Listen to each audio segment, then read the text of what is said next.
Hi, I'm Michael and this is California. And today I'm wearing a tie. And that means we are talking about taxes.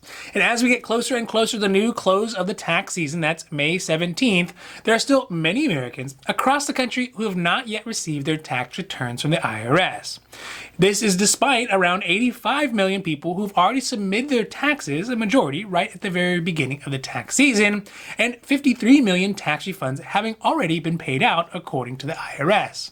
To make matters worse, trying to figure out what is the status of your tax is made complicated by the vague status definitions that are available on the IRS To Go apps or the IRS website. Adding injury to insult, many more people this year are getting notifications from the IRS that their taxes will be delayed until their identity can be verified by the agency. So today we are talking about your tax returns for 2020, how to track them, when your refund should, in theory, arrive, and why it may be delayed. Now, this is your daily dose. And before we get to it, if you like this information, if you find it interesting, if you find it helpful, please don't forget to like and subscribe. That way you can get updates when our newest and most informative videos become available. First, let's talk about how you are able to track your tax return status for 2020. Luckily, living in the modern times, there are multiple ways that a person can contact the IRS to get an idea of what is the status of their tax refund. Now that the IRS has stepped into the 21st century, you're able to get access to your refund status in 3 different ways. First is online through the IRS's website if you have a computer. If you mainly use your smartphone, you'll be able to use the IRS To Go app that is available for both the iPhone as well as the Android user. And lastly, there is the good old-fashioned telephone. But bear in mind, the phone is likely the worst option if the other 2 methods will get you the information that you need. This is because the IRS is drastically understaffed, overworked, and frankly not doing a great job of answering their phones at this time of year. Furthermore, once you file your tax, you will be able to check the status within 24 hours of e-filing it. But if you filed it by mail, it could take up to 4 weeks, and this could be even longer as the IRS is warning of multiple weeks long delays for any mailed-in taxes. Now, once you've submitted your tax return and they've gotten into the IRS system, you will be able to use the online resources to check the status of your return. That means either go to the IRS website or to IRS To Go app.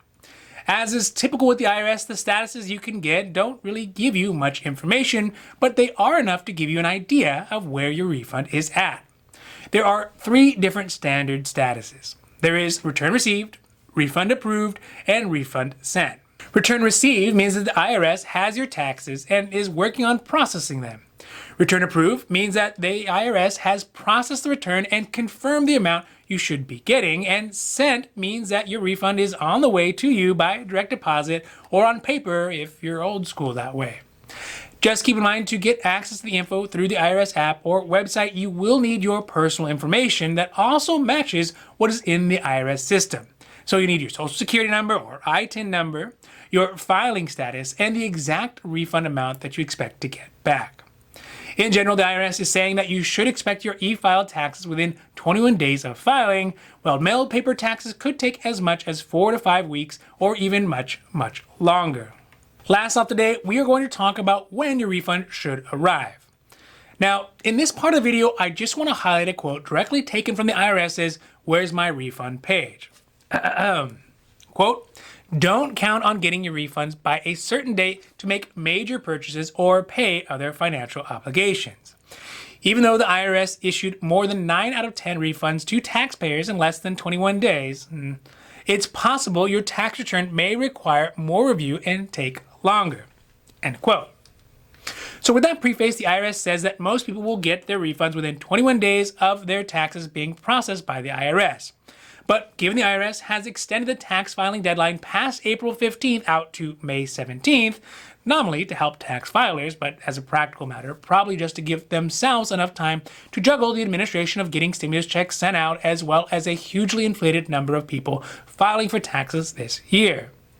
Here, I'm going to put up a chart of the estimated timelines for the IRS tax returns for 2020, and they are updated from the last time to include the May 17th extended deadlines and the October 15th extended deadlines. Also bear in mind that these dates do not include mailing times and bank processing times that can additionally add times to how long it'll take to get your refund back.